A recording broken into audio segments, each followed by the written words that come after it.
Yeah, it was good. Good. Definitely excited to be back in the car and after the winter. And for us, it's the first day. I know some of the teams did filming days or shakedowns at the beginning of January, and then the whole week here in Barcelona. But for us, it was really the very first day. So I think we had a positive one. As you said, 60 plus laps, and the car is responding well. So yeah, first day and more to come. A lot is new at the team this year, so how special a moment was it to roll out of the pit lane this morning? Yeah, it was very special. Yesterday with Lance and today, with me in the car, it was special for us. Obviously, the first car made by Adrian, and together with Honda and Aramco, and all these new rules, and especially the last, I think, 2 weeks has been very, very intense at the factory, trying to have the car ready, and we just made it to Barcelona in the last 2 days. So, I mean, tremendous effort from everyone. I think it was phenomenal the last 48 hours, and thanks to everyone in the team here at the factory, and looking forward to Bahrain now. You mentioned Adrian. We've seen him here in the paddock this week, walking around, checking out the car. So what are your first impressions of this debut Adrian Newey Aston Martin design? Yeah, I think everyone is super motivated when we see him in the garage, taking care of all the details. I see all the mechanics, the faces. Everyone is looking at him, trying to spot something that maybe he comment about the car or he wants to improve. So has been as always. I think he's teaching us always something. Fernando Alonso didn't light up the timesheets in Barcelona. He didn't need to. Aston Martin wasn't chasing headlines. They were doing something more calculated. From the outside, it looked quiet. Almost too quiet. No soft tire runs. No low fuel laps. No signs of aggression. But inside the paddock, teams started watching the AMR26 more closely. And what they noticed wasn't normal. The way the car handled under load. Its stability on cold tires. Its precision in slow corners. And Alonso? Barely speaking. Not complaining. Not even pushing. Which leads to one question. If this is what the car looks like at 70%, what happens when they unleash the rest? Because according to some inside sources, they haven't even started showing what it can really do. And that's exactly what makes it so scary. Barcelona hosted 5 full days of private testing. No cameras. No live timing.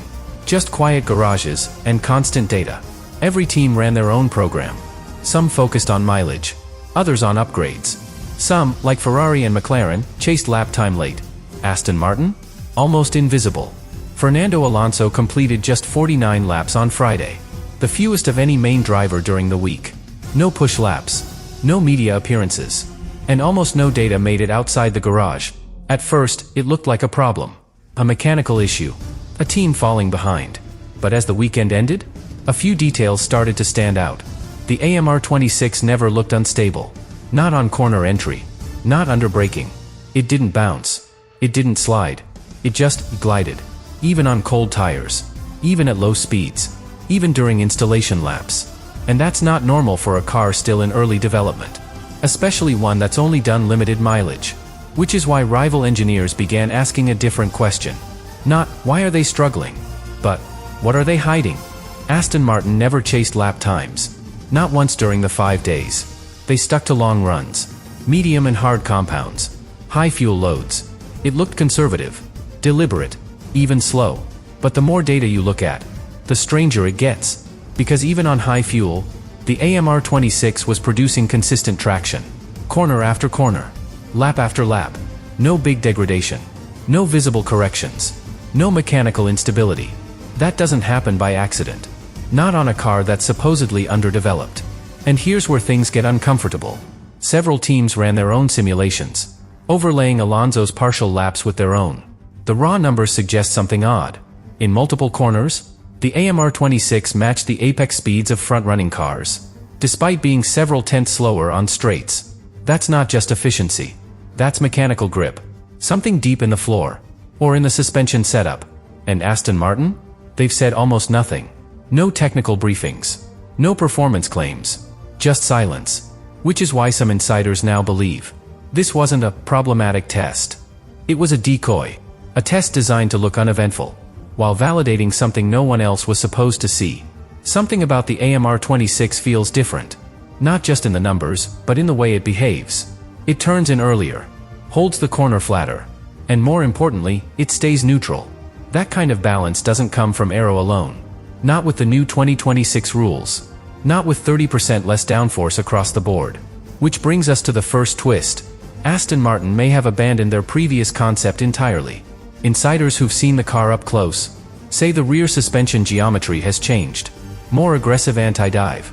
More efficient load transfer. That suggests something bold. A shift toward mechanical grip as a core strength. In an era where teams are struggling to find stability without active aero, Aston Martin may have skipped the downforce arms race completely. And instead, they're building a car that works despite the aero cuts. It's a high-risk strategy.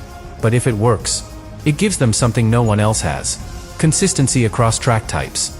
Low speed, high wear, street circuits. The kind of tracks where Alonso thrives. And where even Red Bull has struggled. But here's the real twist. Aston Martin hasn't confirmed any of this. Not publicly. Not internally. Which means either they're bluffing, or they're hiding a concept they know will attract scrutiny. Because if you show your hand too early in this sport, the FIA starts looking, and competitors start copying. And maybe, just maybe, that's exactly what Aston Martin is trying to delay. Aston Martin hasn't said much. But that doesn't mean others aren't watching. Because in Formula One, silence isn't always a weakness. Sometimes, it's the first sign that something important is being hidden. Rival engineers started comparing data from Sector 3. Low-speed corners. Heavy traction zones. No room to fake performance. And that's where the AMR26 stood out. Even on medium tires? Even with high fuel? Alonso's entry speeds were higher than expected. That doesn't happen without confidence. Not just in the car, but in the platform underneath it. And yet, no push lap. No race sim. Just isolated fragments. But fragments can still tell a story. Some believe Alonso was deliberately underdriving. Feeding in throttle late. Holding back on exits. To avoid triggering attention. To stay just under the radar. Because once a car shows signs of asymmetrical grip, better traction on one side, or under certain weight loads, teams start asking questions. What's in the suspension? Where's the flex? What does the floor really look like at speed? And that's where Aston Martin's test starts to feel familiar. Not in setup, but in strategy. It's the same quiet execution Ferrari used in 2019. Before the fuel flow saga. Before the secret settlement. Something works. Something is legal, technically. But if it's misunderstood, it could lead to protests. Or something much worse. Pre-season regulation clarification. Which is why, right now, the scariest thing about the AMR26 isn't what it's doing. It's the fact that no one can prove what it's doing at all. Fernando Alonso has never needed the best car to cause problems. He just needs the right one. A stable rear end, predictable front grip, and a car that doesn't fall apart on Sunday. That's all he's ever asked for. And for the first time in years, he might have it. The AMR26 isn't explosive. It's not breaking lap records. It's not being chased by photographers in the paddock. But it's behaving exactly how Alonso likes it. Clean rotation. High entry speed. Minimal correction on corner exit. That means one thing. Race pace. And in 2026, with new aero rules and energy limits, race pace matters more than ever. Red Bull will still be a threat. But they didn't show dominance in testing. They were consistent, not exceptional. Mercedes? Strong mileage. But no sharp edges yet. Still chasing setup windows. Ferrari showed one brilliant lap from Hamilton. But even that felt like a message, not a rhythm. McLaren? Fast in moments. But low mileage, especially on long runs. Which leaves a strange gap in the picture. No team looks fully ready. No car looks complete. Except maybe? Aston Martin. And if Alonso gets through Bahrain with a clean weekend, if the AMR26 shows just 80% of what some suspect it can do, the balance of power could shift fast. Not because of politics. Not because of money. But because Aston Martin chose consistency over attention. And that kind of quiet threat is always the hardest to stop. When the testing ended, Alonso didn't celebrate. He didn't hint at performance. He didn't even stay in the paddock long. Just a short debrief. A few quiet words. And then, gone.